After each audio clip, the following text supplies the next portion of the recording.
Muy buenos días en esta hermosa mañana. Después de grandes lluvias que han caído sobre Acapulco, ahora reina la paz y una frescura de verdad de mucho valor. Y bueno, estamos leyendo ahora el capítulo 9 de Esther. Hemos aprendido mucho de por qué este libro era tan importante y es el favorito de los judíos.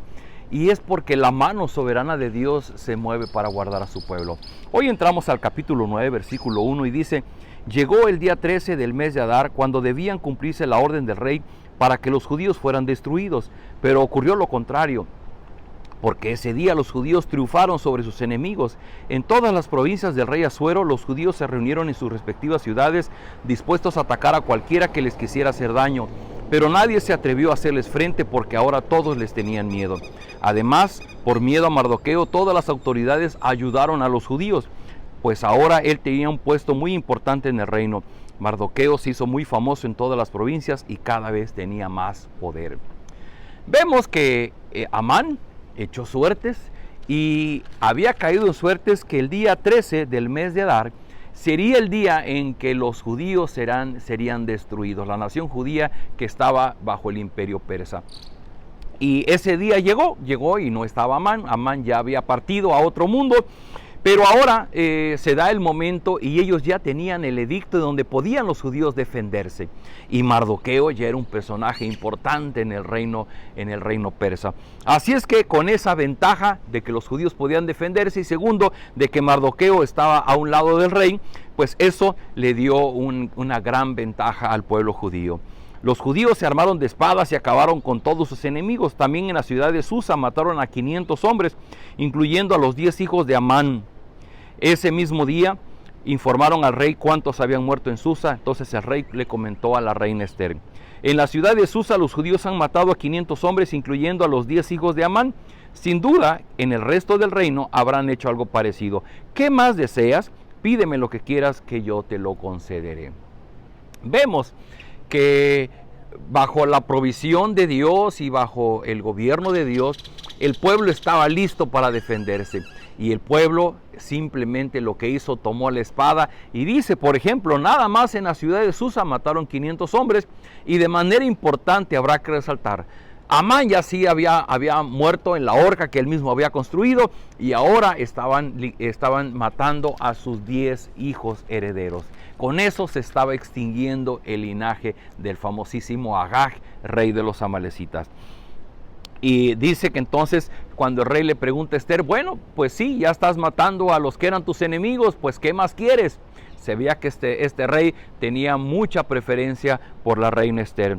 Y Esther le dijo: si a su majestad le parece bien, quisiera que mañana se permita a los judíos de Susa acabar con sus enemigos. También quisiera que los cadáveres de los hijos de Amán sean exhibidos en público. El rey ordenó que así se hiciera y el documento con la orden fue entregado a Susa. Los judíos que estaban en Susa también se reunieron el día 14 del mes de Adar y mataron a 300 hombres, pero no se adueñaron de sus pertenencias. Tenemos una guerra más. Ahora fue una guerra con mucha ventaja para los judíos porque tenían la protección del emperador, del rey de Persia. Y ellos pudieron defenderse, y no se dice si murieron algunos judíos, pero cuando menos de sus enemigos fueron extinguidos. Y aquí esto nos da la pauta para hablar de un tema que es muy importante cuando hablamos de la historia del pueblo de Dios. Es que en las batallas, las muertes que ellos generaban. Yo entiendo, queridos amigos, que muchos de ustedes cuando abren la Biblia y la leen y ven estos pasajes en donde se dan estas masacres, la pregunta que ustedes hacen: ¿y por qué? O sea, ¿por qué, si Dios es un Dios de amor, si Dios es un Dios de misericordia, por qué permite que su pueblo esté matando? Inclusive en estos tiempos, la orden inclusive que daba Dios era muy fuerte. Decía: vas a matar a los hombres, a las mujeres, a los ancianos y a los niños. No era algo sencillo, y ellos, el pueblo de Dios, tenía que cumplir. Esto era una orden de Dios por una sola razón. Recuerde usted que cuando Adán y Eva estuvieron en el huerto del Edén, Dios le dijo a Adán y a Eva: no comas de fruto prohibido, porque si lo haces vas a morir. Y Adán y Eva pecaron. y vino la muerte a sus vidas. Y desde entonces, desde Adán y de Eva hasta nuestros tiempos, la muerte es una evidencia de la ira de Dios sobre nuestra vida. Y es la evidencia de que Dios es un Dios justo. ¿Qué es un Dios justo? Que Dios ejerce castigo sobre aquellos que le desobedecen.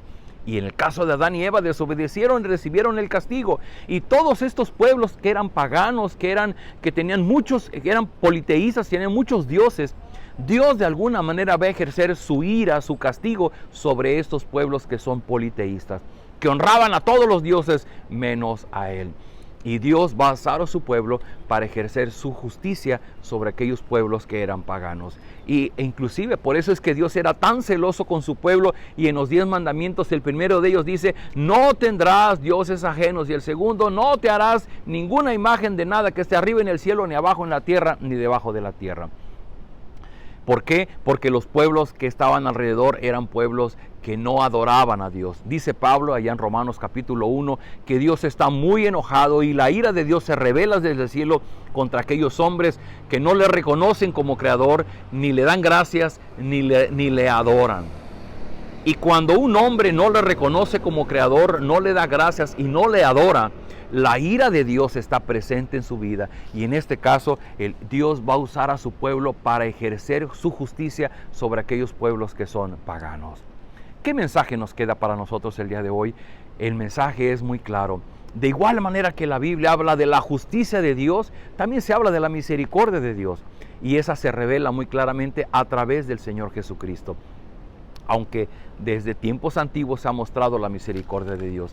Y la palabra de Dios nos enseña que en estos tiempos Dios está dando tiempo que las personas se arrepientan, que las personas le reconozcan como el Dios creador, que le den gracias y que le alaben y que vengan a una relación con Él. ¿Por qué? Porque la ira de Dios sigue latente hacia el final del tiempo, y un día este mundo va a acabar. Y el mismo Señor Jesucristo enseñó que algunos seremos llevados a disfrutar de la presencia de Dios, aquellos que hemos encontrado el perdón de nuestras faltas a través de Cristo como Señor y Salvador, y habrá otros que serán llevados a la muerte eterna, es decir, van a morir para siempre en el olvido, en una lejanía de la presencia de Dios. Hoy todavía es tiempo. Así que yo quiero invitarte, si tú has sido una persona que ha tenido muchos dioses, que tiene muchos ídolos y que no ha reconocido a Dios como el Dios creador, el Dios único a quien debe de adorarse, y no has ocupado tiempo en tu vida para adorarle, es tiempo de hacerlo. Esto queda claramente registrado en los libros, como el caso de Esther. Dios pide y Dios demanda que la adoración sea únicamente a Él. ¿Por qué? Porque Él nos creó. Él es nuestro dueño y Él es el único Dios vivo y verdadero. Todos los demás son dioses falsos, dioses con D minúscula, y son falsos, no existen. Nosotros los hemos creado, el hombre los ha inventado, pero no existen. A Dios nosotros no lo hemos inventado, Dios se nos ha revelado, y la evidencia más grande, mire, es este mundo que Él ha creado para nosotros. Así es que esta es una invitación. Si tú no has venido al encuentro de ese Dios que te creó, ahora es el tiempo de poder hacerlo. Acompáñame en esta oración.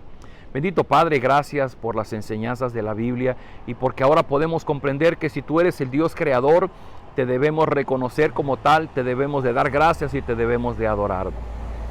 Los pueblos de la antigüedad vivieron bajo la espada de tu pueblo y eran aniquilados por tu pueblo. Tú usaste a tu pueblo para ejercer tu ira, tu justicia sobre ellos por ser paganos, por ser idólatras, por ser politeístas.